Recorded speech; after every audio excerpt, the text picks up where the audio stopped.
నమస్తే, welcome to hit TV. నేను మీ శ్వేత గంగాధర్. ఈ రోజు అయితే చాలా విషయాలు మాట్లాడుకుందాం. ముఖ్యంగా ఈ రోజు విషయాలు ఎందుకంటున్నానంటే ఏపీ పాలిటిక్స్ రోజు రోజుకి రసవత్తంగా మారిపోతున్నాయి. అలాగే అక్కడ ఎట్లా అంటే ఒక క్రిమినల్ లాగా అటు రాజకీయం కావచ్చు, అక్కడంతా కూడా హడావిడి ఏర్పడిన పరిస్థితి అని చెప్పుకోవచ్చు. సో దీనికి సంబంధించి ప్రస్తుతం మనతో పాటు మాట్లాడడానికి YSRCP state spokes person Madhusudan Reddy గారు ఉన్నారు. ఒకసారి వారి మాటలు తెలుసుకుందాం. సార్ నమస్తే. సార్ చెప్పండి, అసలు ఏపీ పాలిటిక్స్ సంబంధించి గన్ వర్సెస్ గొడ్డలి అని చెప్పేసి చాలా వరకు సోషల్ మీడియాలో మెయిన్ మీడియాలో ట్రోల్ అవుతున్న పరిస్థితి. అసలు ఓవరాల్ గా ఎప్పుడో జరిగిందని ఇప్పుడు ఎందుకు తీసుకొస్తున్నారు? దీని వెనుకున్న రహస్యం ఏంటి సార్? అసలు శ్వేత గారు, ముందుగా మీకు హిట్ టీవీకి వీక్షిస్తున్నట్టు తెలుగు ప్రజలకి నమస్సమాంజలి. Thank you sir. ఇప్పుడు తెలుగుదేశం ప్రభుత్వానికి జగన్మోహన్ రెడ్డిని గురించి విమర్శించడానికి, జగన్మోహన్ రెడ్డి గారి యొక్క పథకాలను గురించి విమర్శించడానికి, జగన్మోహన్ రెడ్డి గారి పాలన గురించి విమర్శించడానికి ఎట్టి పరిస్థితుల్లో వాళ్ళకి శక్తి సామర్థ్యాలు చాలవు. వాళ్ళకి ఆ నైతికత కూడా లేదు. ఎందుకంటే ఇచ్చిన మేనిఫెస్టోని ఒక ఖురాన్గా, ఒక బైబుల్గా, ఒక మత గ్రంథంగా, ఒక భగవద్గీతగా మత గ్రంథం మాదిరి దాన్ని భావించి దాంట్లో ఉన్నటువంటి సారాంశాన్ని పూర్తిగా ప్రజలకు అందించాలని సాయశక్తుల 99% హామీల్ని అమలు చేసినటువంటి ఒక ముఖ్యమంత్రి ఎవరు ఉన్నారంటే ఈ భారతదేశంలో అది జగన్మోహన్ రెడ్డి గారు. ఇచ్చిన ప్రతి హామీని కూడా ప్రతి ఒక్క వర్గానికి కూడా అందరికీ కూడా సమపాళ్లలో డైరెక్ట్గా డబ్బులు వాళ్ళ దగ్గరికి పోయే విధంగా ఎక్కడ కానీ ట్రాన్స్పరెంట్గా ఎక్కడ కానీ అవినీతి జరగకుండా, అవినీతికి తావులేని విధంగా రాజ్యపాలన చేసినటువంటి జగన్మోహన్ రెడ్డి గారి ప్రభుత్వాన్ని, జగన్మోహన్ రెడ్డి గారి యొక్క ఆ పద్ధతిని ఎవరు కూడా ఇప్పుడు తెలుగుదేశం ప్రభుత్వం కానీ, చంద్రబాబు నాయుడు గారు కానీ, లోకేష్ కానీ విమర్శించేటువంటి స్థాయి ఆ అవకాశం లేదు. ఇటువంటి పరిస్థితుల్లో జగన్మోహన్ రెడ్డి గారి యొక్క క్యారెక్టర్ని అసాసినేట్ చేయాలి.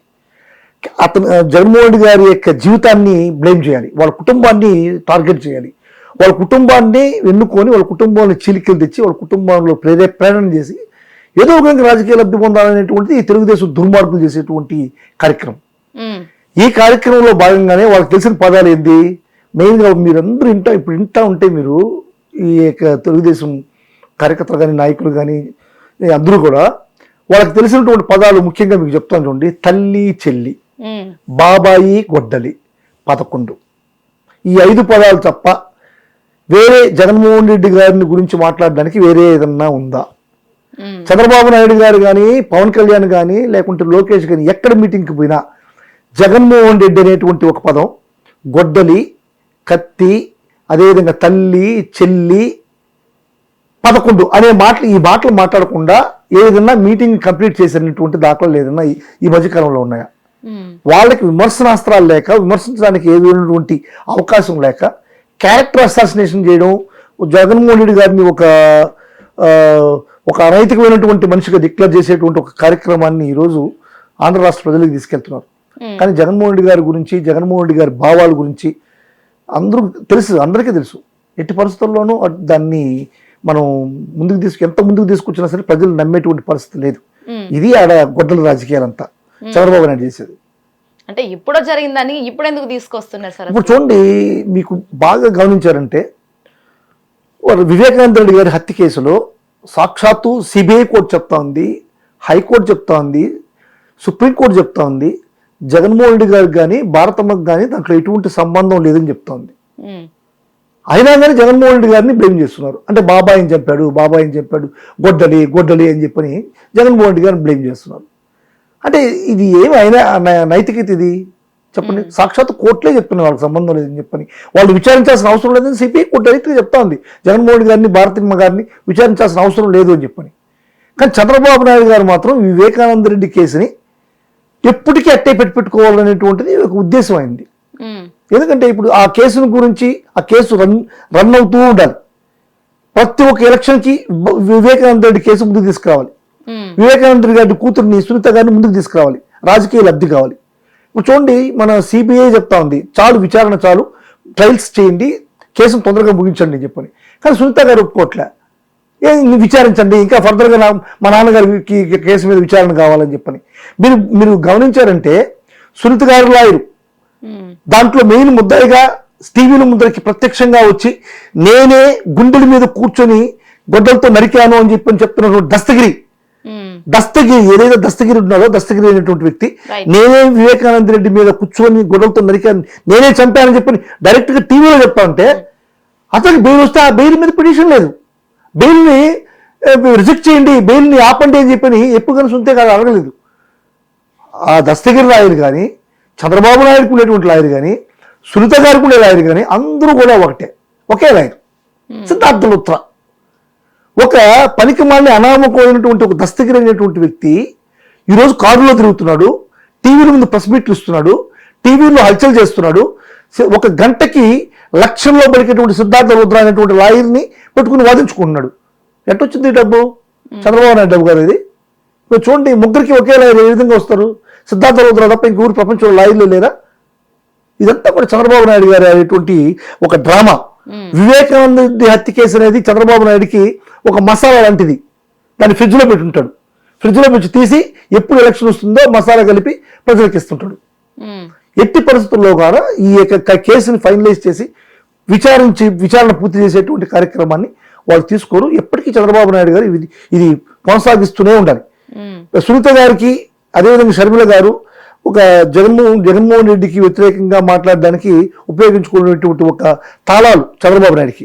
ఒక తాళం సునీత అయితే ఇంకో తాళం షర్మిల గారు. వాటి రెండుతో చంద్రబాబు నాయుడు కొడతా ఉంటాడు ఈ తాళాలతో. ఇది చంద్రబాబు నాయుడు గారి నైజం. ఈ విధంగా రాజకీయం చేయాలనుకుంటే రాజశేఖర రెడ్డి గారికి కానీ జగన్మోహన్ రెడ్డి గారికి కానీ చాలా రాజకీయాలు అంటే ఇక్కడ మీ షర్మిలమ్మ మ్యానిపులేట్ అవుతుంది అనుకోవచ్చా? చంద్రబాబు నాయుడు 100% మ్యానిపులేట్ అవుతుంది. 100% మ్యానిపులేట్ ఎట్లా చెప్తారు సార్? ఇప్పుడు ఒకటి నేను చెప్తున్నాను మేడం. ఇప్పుడు నువ్వు ఎక్కడి నుంచి వచ్చావు? ఒక రాజకీయ పార్టీకి అధినేతగా వస్తున్నావు. అందులోనూ దేశంలోనే పెద్ద రాజకీయ పార్టీ కాంగ్రెస్ పార్టీ. కాంగ్రెస్ పార్టీకి నువ్వు పిసిసి ప్రెసిడెంట్ గా ఈ రాష్ట్రంలోకి వస్తా ఉంటే, నిజంగా పిసిసి ప్రెసిడెంట్ గా నువ్వు మాట్లాడదలుచుకుంటే ఏం మాట్లాడాలి? ఇప్పుడు ఉన్నటువంటి ప్రభుత్వంలో ప్రజలకు జరిగేటువంటి అన్యాయాల అక్రమాన్ని ప్రశ్నించాలి. చంద్రబాబు నాయుడు గారిని ప్రశ్నించాలి. చంద్రబాబు నాయుడు గారిని ప్రశ్నించిన దాఖలాలు కనిపించట్లేదు కదా. ఇప్పుడు జరుగుతున్నటువంటి అక్రమాలని అన్యాయాల్ని ప్రశ్నించేటువంటి దాఖలాలు లేవు కదా. ఇప్పుడు ప్రజలకు జరిగే అన్యాయాల గురించి ఎప్పుడైనా ప్రశ్నించావా? 2 సంవత్సరాల ముందర రాజ్యాధికారాన్ని పోగొట్టుకున్న జగన్మోహన్ రెడ్డిని టార్గెట్ చేస్తున్నావు అంటే దీన్ని బట్టి మీకు అర్థమవుతుంది కదా. ఏ రోజైనా చంద్రబాబు నాయుడిని ప్రశ్నించకుండా జగన్మోహన్ రెడ్డిని టార్గెట్ చేస్తావు. నేను సూటిగా ప్రశ్నిస్తున్నా, సరిబిల మీరు అడిగారు కాబట్టి. ఇప్పుడు ఏం చెప్తా ఉంది? మోడీ గారితో మీటింగ్ కూర్చున్నారు కాబట్టి మోడీ గారికి అవసరమైనప్పుడు ఏదన్నా, ఎందుకంటే మనకు రాష్ట్ర ప్రయోజనాలు, ఇప్పుడు ఉన్నటువంటి ప్రభుత్వం ఏది, సెంట్రల్లో ఉన్నటువంటి ప్రభుత్వం బీజేపీ గవర్నమెంట్తో సఖ్యతగా ఉంటే రాష్ట్రానికి ప్రయోజనాలు ఉంటాయి. రాష్ట్ర ప్రయోజనాల దృష్ట్యా జగన్మోహన్ రెడ్డి వ్యవహరించేటువంటి విధానానికి మీరు తప్పుపడుతూ మీరు బీజేపీకి లేకుంటే మోడీకి దత్తపుత్రుడు అనే మాదిరిగా డిక్లేర్ చేస్తున్నారు. ఇదే మొన్న తెలంగాణలో జరిగినటువంటి ఒక మీటింగ్లో హైదరాబాద్లో కాంగ్రెస్ ముఖ్యమంత్రి రేవంత్ రెడ్డి గారు మోడీ పక్కన కూర్చున్నాడు. మోడీ గారు డైరెక్ట్ గా పిలుస్తున్నారు, రేవంత్ రెడ్డి గారు మీరు నా పక్క వచ్చేయండి, నాతో రండి, మీ రాష్ట్రం అభివృద్ధి చెందుతుంది అని చెప్పి పిలుస్తున్నాడు. దానికి చిరునవ్వు నవ్వుకున్నాడు మీ ముఖ్యమంత్రి. దీనికి మీరే సమాధానం చెప్తారు?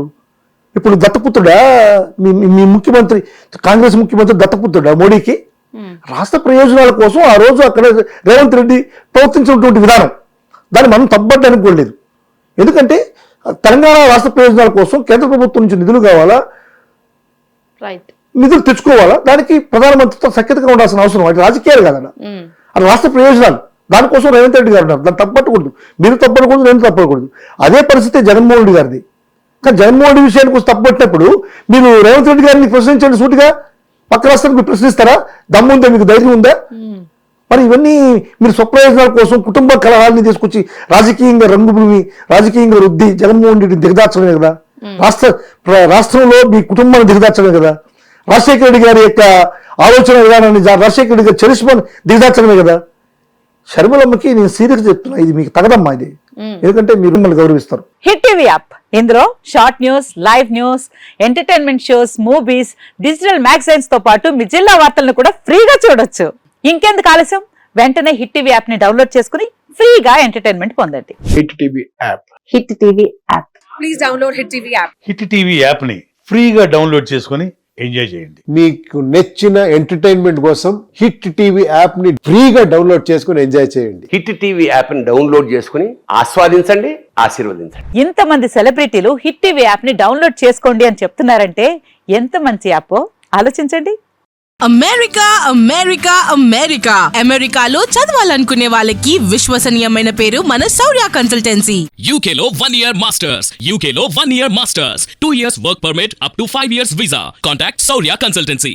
Contact 89851 89851.